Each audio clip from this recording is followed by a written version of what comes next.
بسم اللہ الرحمن الرحیم۔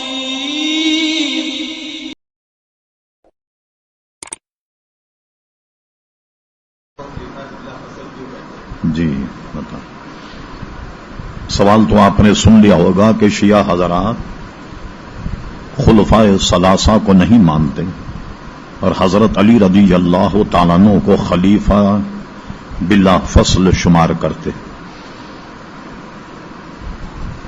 سب سے پہلی بات تو یہ ہے کہ جو بخاری شریف میں موجود ہے حضور علیہ السلام کے وفات کے بیان میں، حضور علیہ السلام جب سخت علیل ہوئے تو آپ نے حکم فرمایا کہ ابو بکر کو کہو کہ وہ نماز پڑھائیں،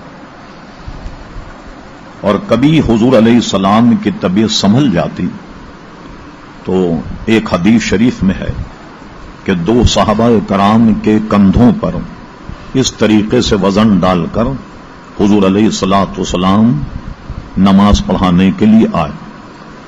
ایک قول یہ ہے کہ حضور علیہ السلام جب تک آپ کی وفات شریف نہیں ہوئی تقریباً 17 نمازیں حضرت صدیق اکبر نے پڑھائیں۔ یہ ذہن میں رہے۔ بسا اوقات یہ ہوا کہ حضور علیہ السلام جماعت میں شامل ہو گئے، اس میں بہت سے حضرات جو دینی علوم اور معاملہ سے واقف نہیں ہیں یہ الزام لگاتے ہیں کیا حضور علیہ السلام نے صدیق اکبر کے پیچھے نماز پڑھی؟ تو یہ یاد رہے حضور علیہ السلام صف میں کہیں بھی ہوں امام حضور علیہ السلام ہی ہوں گے۔ مثلا کتاب الصلاۃ مشکاۃ شریف میں حدیث ہے کہ غالباً گمان یہ کہ صحابہ کرام کو معلوم نہیں تھا حضور کب تشریف لائیں۔ حضرت عبد الرحمن ابن عوف نے 4 رکعت والی نماز پڑھائی اور حضور علیہ السلام نے 2 رکعت پڑھانے کے بعد جماعت میں شامل ہوئے اور حضور علیہ السلام نے 2 رکعت حضرت عبد الرحمن ابن عوف کے پیچھے پڑھی۔ وہاں بھی کیا مسئلہ ہے کہ حضرت عبد الرحمن ابن عوف حضور کے امام نہیں بن گئے بلکہ امام تو حضور ہی ہیں۔ یہ سارے حضرات کہیں بھی ہوں اور حضور کہیں بھی ہوں امام حضور علیہ السلام ہی ہوں گے۔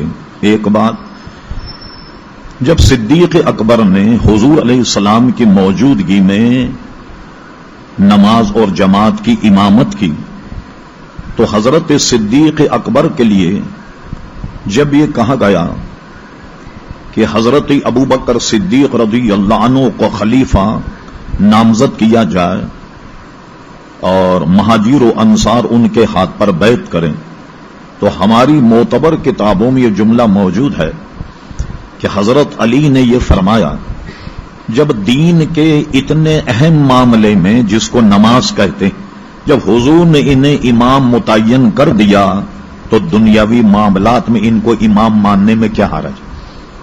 کتنا صحیح جملہ کا، ٹھیک۔